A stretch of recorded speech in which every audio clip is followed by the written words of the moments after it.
There comes a moment in every soul's life where silence isn't just quiet, it's deafening, where the world grows colder, not because the temperature drops, but because hearts pull away. It's in that moment, when you're crumbling, unseen and unheard, that a voice stirs, not from the outside, but from deep within. A voice ancient, gentle, unshakable, and it says, "You were made for me." This is a story of a girl named Elira, who thought she was forgotten by everyone, until she learned she was never out of God's sight, not even for a second. The winter of 2019 arrived early in the mountain town of Merith, the kind of winter that didn't just frost the windows. It tried to freeze your hope, too. Elira, 21, sat curled in the corner of a crumbling church at the edge of the woods, bundled in a worn-out shawl that smelled of time and tears. The world had given up on her a long time ago, or so she thought. She had once dreamed big, of art, of color, of lifting souls with her brush. But the world didn't care for dreams born from poor pockets. Her parents, dead from a car accident when she was 15. A cruel aunt took her in, only to throw her out once she turned 18. Since then, life had been a chain of shelters, soup kitchens, and long cold nights. But worse than the hunger, worse than the cold, was the feeling that no one saw her. No one cared. That night, as snowflakes fell like little shards of glass, Elira stared up at the dark wooden ceiling of the church, whispering one last prayer. Not for rescue, not for food, but for meaning. "God," she said, her voice brittle, "if you exist, tell me why I'm here. Tell me what I am, because I can't keep going like this." No thunder answered. No radiant light broke the sky. Only silence. She closed her eyes, convinced even heaven had abandoned her. But then, a wind, just a stir, inside a sealed church, and a whisper, not loud, not external, but one that echoed straight into her chest. "You were made for me." She sat up, heart racing. It wasn't a hallucination. She knew that voice, not because she'd heard it before, but because some part of her recognized it, as if her soul had been waiting its whole life for it. "Made for you," she whispered. No answer, and yet something inside her shifted. It was like a tiny light had been lit in the abyss of her loneliness. The next morning, the church's old caretaker, Father Joel, found her curled under a pew. "Child, you'll catch your death here," he said gently. She didn't explain. She couldn't. But when he handed her a bowl of warm porridge and said, "Eat, then you'll help me clean. This place needs hands that remember grace," she simply nodded. That week turned into a month. She helped sweep the floors, polish the brass, arrange candles. No one else came to that church anymore. It was too far from town. Forgotten, abandoned, just like her. But it became her sanctuary. Every night, as she knelt before the altar, she'd whisper, "You said I was made for you. What does that mean?" And each night, though the whisper never came again, her heart grew warmer. But peace rarely stays unchallenged. One evening, as the winter began to thaw and the rivers started singing again, a woman entered the church, dressed in silk, eyes sharp as knives.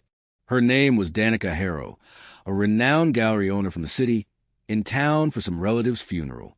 She wasn't there for prayer.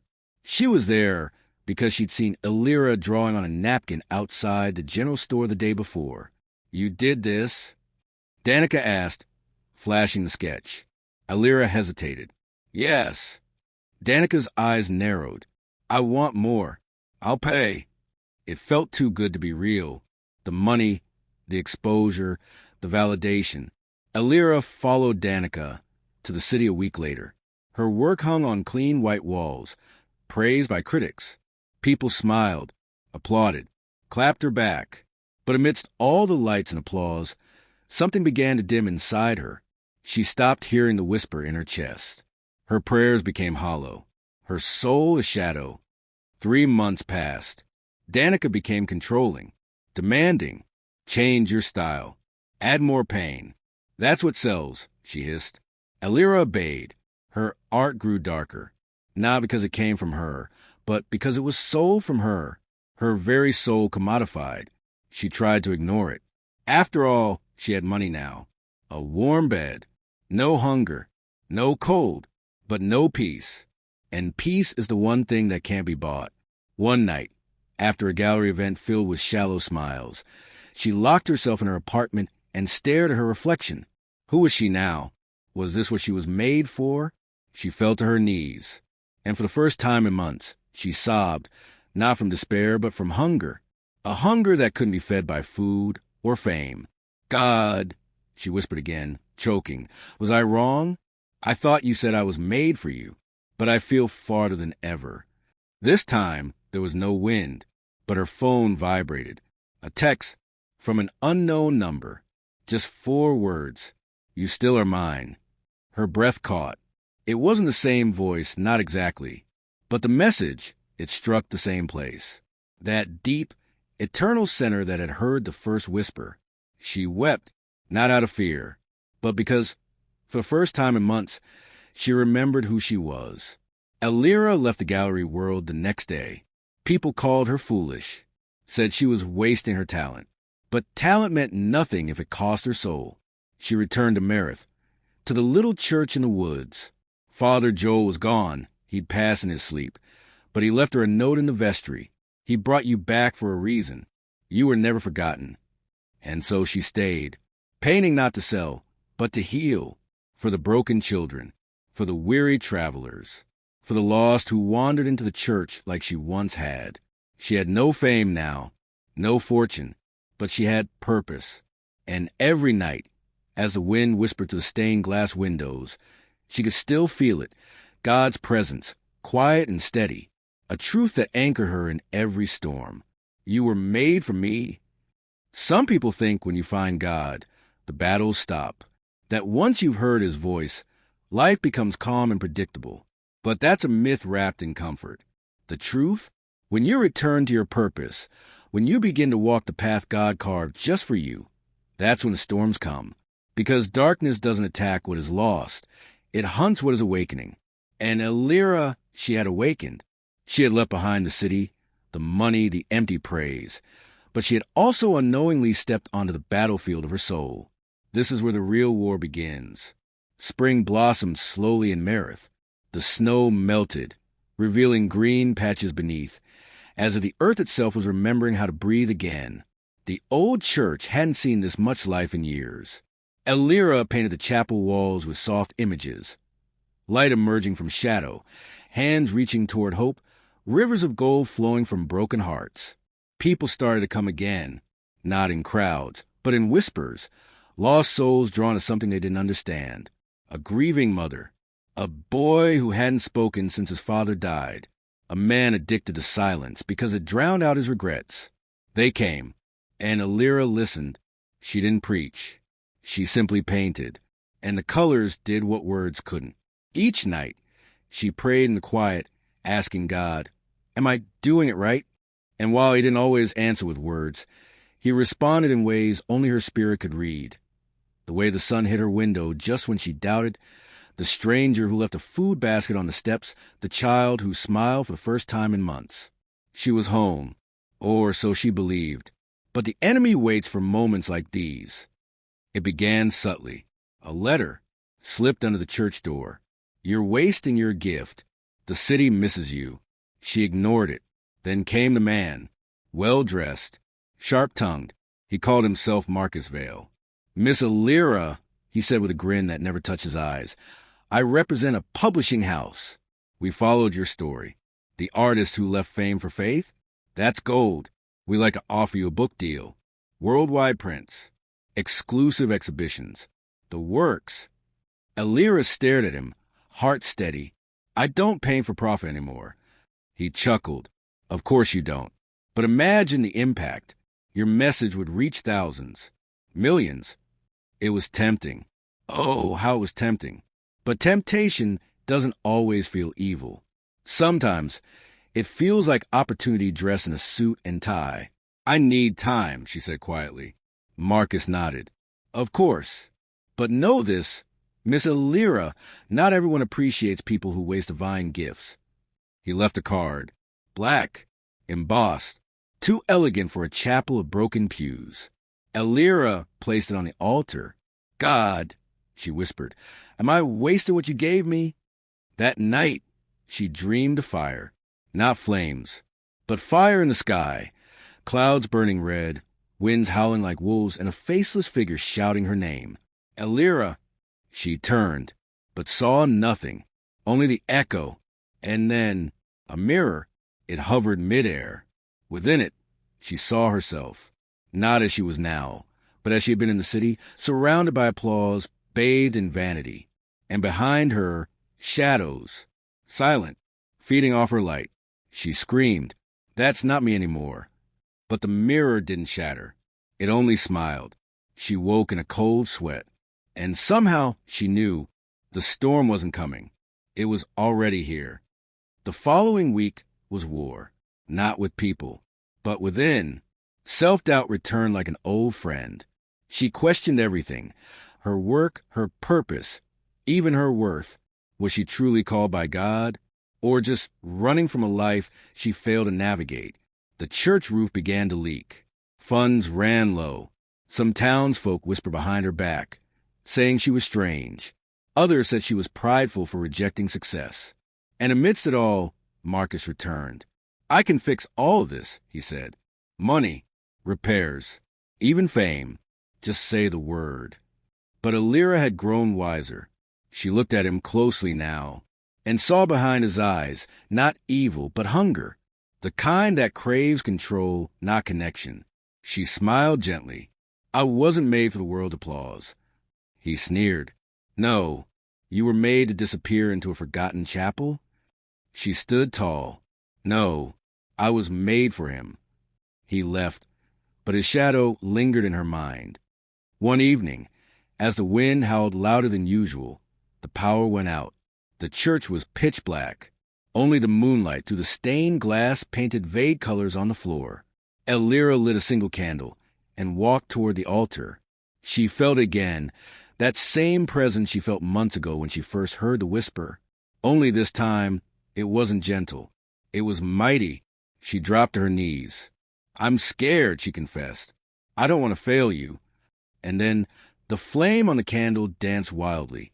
A voice filled her, not through sound, but through soul. You think I chose you because you are strong? She gasped. I chose you because you are mine, even in fear, even in doubt, even when the world pulls at you. I will not let go. Tears streamed down her face. I don't want the world, she whispered. I just want you. And in that moment, the candle stopped flickering. Peace felt like soft rain, not because the storm ended, but because she remembered who walked beside her through it. From that night onward, the wind never scared her. The church remained modest. Her bank account stayed nearly empty, but souls kept coming, one by one, and she painted with fire in her hands. Not the fire of anger, but the fire of purpose.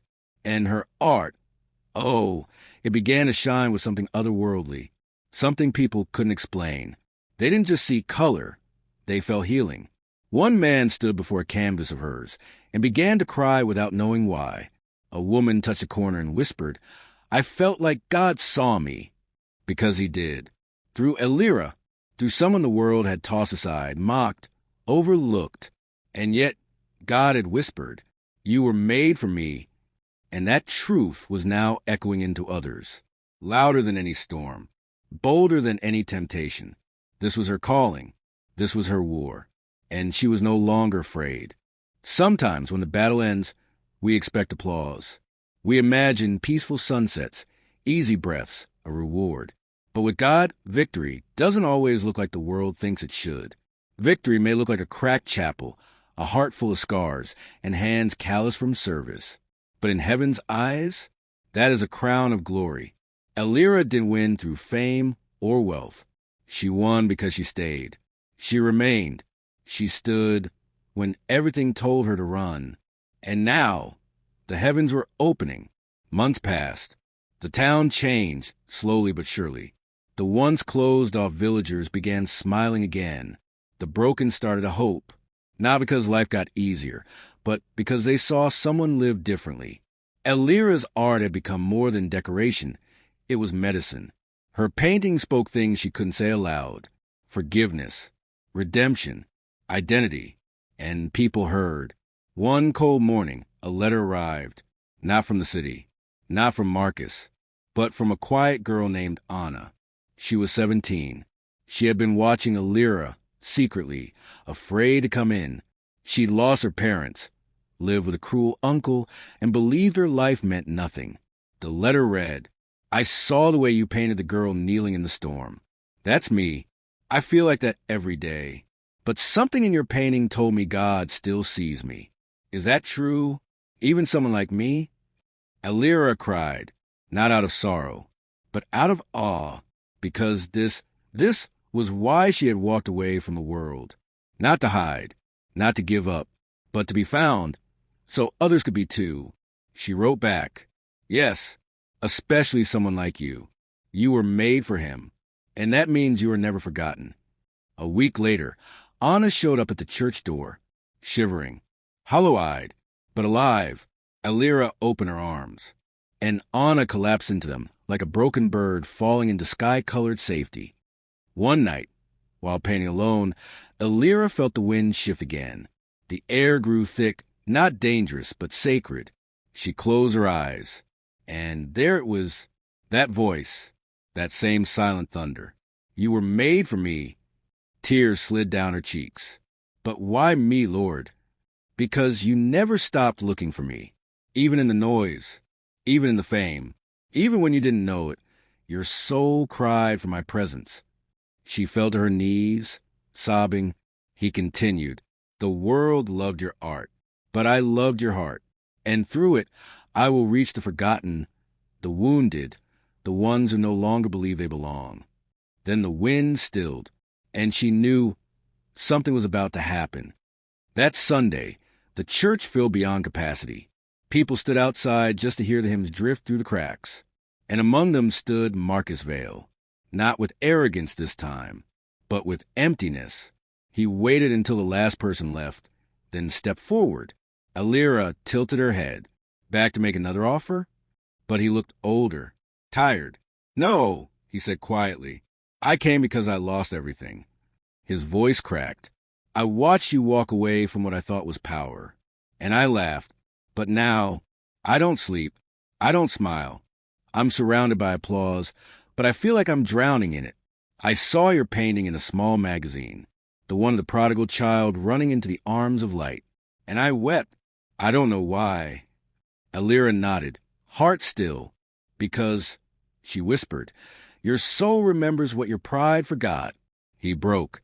Right there, a man known for power, weeping like a child. She didn't judge him. She simply prayed. And for the first time, Marcus knelt, not before a deal, but before truth. The transformation of the town didn't go unnoticed. More letters came, stories of healing, visitors from other villages. A retired bishop even visited and asked Alira to teach others how to turn their talents into ministry. But Alira always said the same thing. "I'm not a preacher. I'm just a listener. I paint what God whispers." She trained Anna, taught her to blend colors like she blended faith and emotion. Together, they painted a masterpiece across the chapel ceiling, a portrait of heaven's door wide open, with every kind of person walking toward it, rich, poor, broken, healed, all welcome. Above them, in golden letters, they wrote, "You were made for me." Years passed. Alira never returned to the city, but her name did, not through tabloids, but through testimonies. People whisper her name not in fame, but in reverence. She became known as the prophet with a brush. But Alira never called herself that. She remained humble, gentle, quiet, until one winter morning. Alira, now older, sat by the stained glass window, watching snow fall gently. She knew her time was close, not with fear, but with peace. Anna sat beside her, now a grown woman with her own students. "Do you regret anything?" she asked. Alira smiled softly. "Just one thing," she said, "that I didn't listen sooner." Anna squeezed her hand. "You gave us all something the world couldn't." Alira looked at the ceiling, the masterpiece they had painted together, and as the wind whispered once more through the cracks in the chapel, her soul heard it again. "You were made for me." And she closed her eyes, smiling. Sometimes purpose doesn't come wrapped in noise. Sometimes it comes in the form of surrender, in choosing obedience over opportunity. Alira's life was never about escaping fame. It was about embracing meaning. And through her sacrifice, a forgotten town awakened, souls healed. A generation learned that identity isn't given by the world, it's spoken by God. You, listening now, may feel overlooked, worn, afraid your gifts are wasted. But hear this, you were made for Him, not for applause, not for approval, but for a love deeper than oceans and a purpose bigger than your pain. He sees you, He waits for you, and He whispers still, even now, you were made for me